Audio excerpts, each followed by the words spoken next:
Now in our guest chair, Trey Wingo joins us. Trey, how are you? Good, man. Good to see you guys. Doing? Good to see everybody. Good seeing you, man. Good to see you, buddy. All right. Good Pleasure. to see you, Trey. Let's talk about Mac Jones for a minute, because I feel like Trey Wingo had a lot of takes about Mac Jones over the years. And you had that great story about Mac Jones talking trash to Nick Saban.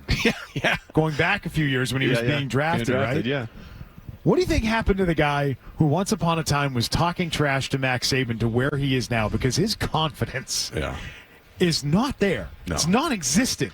Well, So in your mind, where's it all gone wrong for that guy? What's the line Russell Brand had from Forgetting Sarah Marshall? Don't let him beat you down.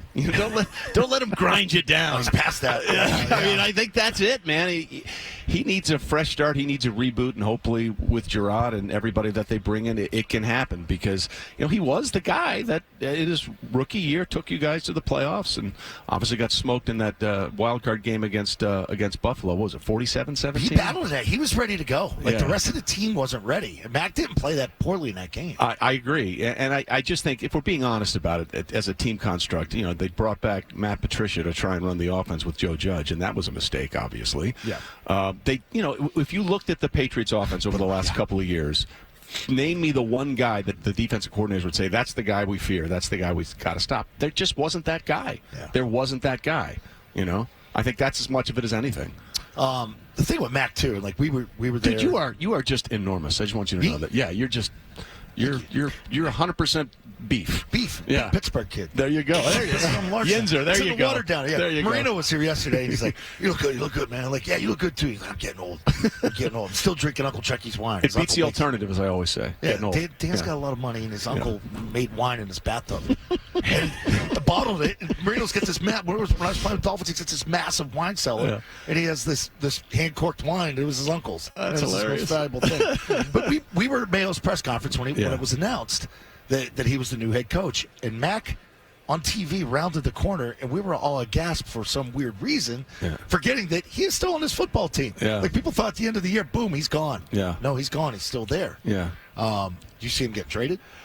Look, they have to explore every option, right? I mean, Bill found out the hardest way possible. Hey, it's really better when you have a quarterback. It's really good when you have a guy who can be like Tom Brady or Patrick Mahomes. And in the years since, they have one playoff game, and then the Cam Newton experiment didn't work in the last couple of years, going back and forth between Bailey and Mac didn't work. They've got to go every possible route. And if it ends up being Mac, they've got to give him more talent. They've got to give him guys that can be game breakers for him. They don't have any of that right now. If they keep Mac, of course. That's a big if. That's a big huge if. Yeah. Now, the guy sitting next to you, Trey, to your right, says, look, we don't understand the damage that Bill Belichick's performance did to his profile, and maybe that's part of the reason that he's sitting here, also 71 years old, sitting here without a job. Is that what it is? Do you think that's what teams look at and say, oh, man, I don't know. You really screwed that thing up? Well, I do think you have to look at Bill in two different ways, whether it's in Cleveland or whether it's in New England, with Brady, without Brady. And the numbers are what the numbers are, right? I'm not taking anything away from Bill. I still think he's arguably the greatest coach football's ever seen. But if you don't got a guy, you really don't got a chance. I was surprised that he didn't get a job. I thought if I were Bill, I would have done everything to try and get the Chargers job, because you have a dude. You have Justin Herbert, and I know there's some salary cap issues, and I know there's some contract issues that they have to work through, but you have a defense that has playmakers, and you have a franchise quarterback. Obviously, they wanted to go a different direction. The Atlanta thing with Bill, I thought, was very strange, because Desmond Ridder has been a turnover machine in the red zone, and we saw how that worked out the last couple of years. Obviously, they're thinking they can draft somebody and get a quarterback, but everyone talks about, let's go draft a guy.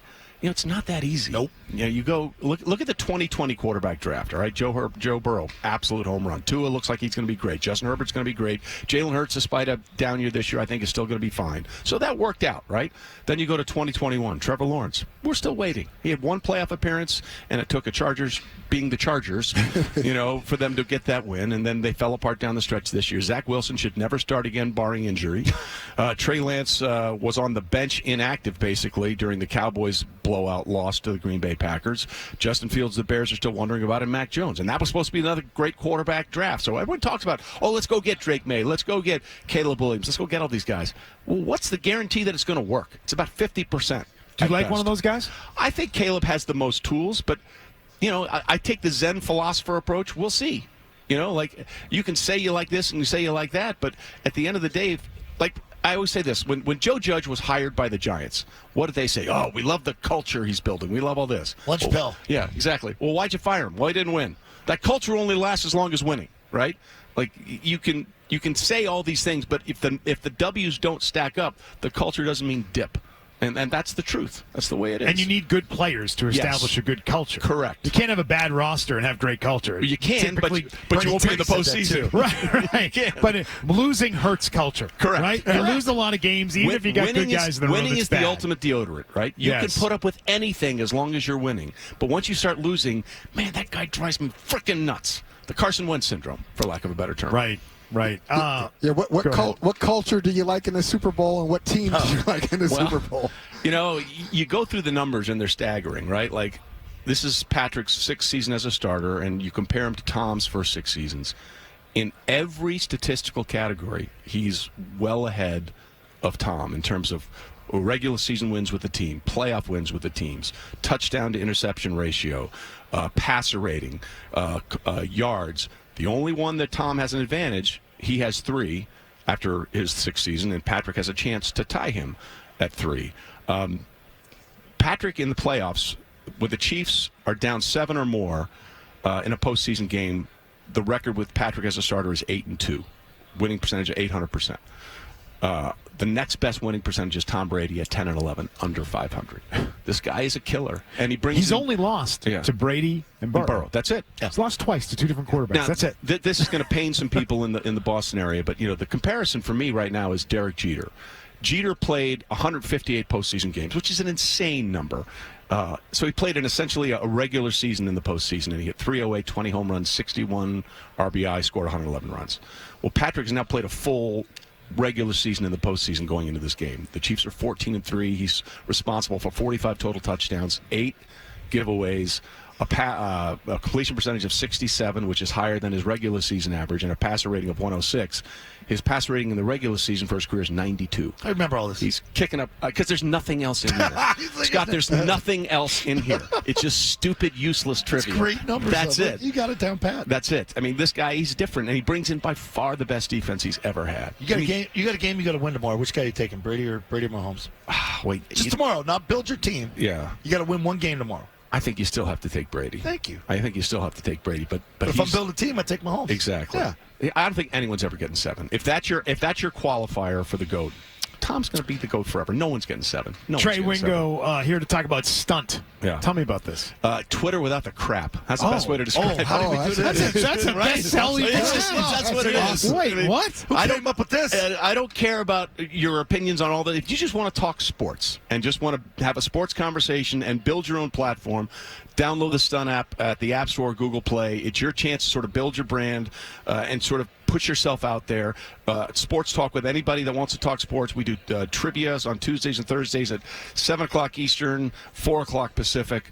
Mark Schlereth and I have a show we do on it every Monday night at 6 o'clock Eastern. He don't shut up either. No, man. he doesn't. He never does. And Not that's why I love him. him. I'm probably worse than he is. I love Schlereth. Wow. But it's just a chance to talk sports and nothing else. Filter out all the garbage that's on all your social media feeds, whatever it is. Just stick to sports and you'll be fine. And you can go to thestunt.com. Also true. Yes. How many surgeries did he have?